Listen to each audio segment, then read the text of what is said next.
Hey friends, Heather here from the Sewing Loft, and today I have a brand new quilt block for you that is perfect for the season, the canning jar.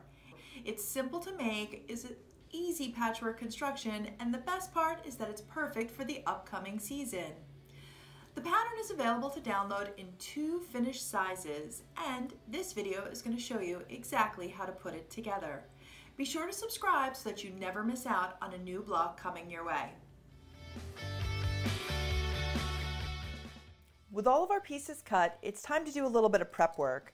We're going to start by drawing a line on corner to corner with a heat erasing pen on each one of our squares. You're going to want to repeat it on all of your whites and all of your colors. This will allow you to put it directly in each corner and stitch directly on the line. After your lines are drawn, you will want to place all of the pinks on each corner, stitching and turning directly as the pattern.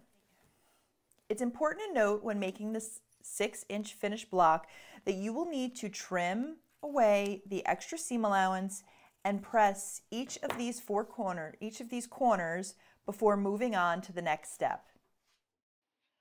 Following the pattern for placement, repeat with the white squares on the top and bottom of the canning jar.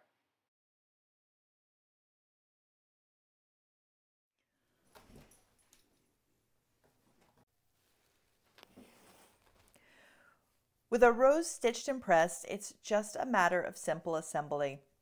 I'm going to attach the lid to the neck of the jar. You can just line them up and you won't have to worry about matching any seams.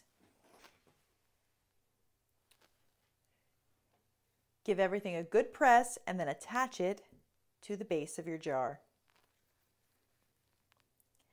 Now for this part, you want to make sure that you're matching up your seams so that your half square triangles will line up perfectly.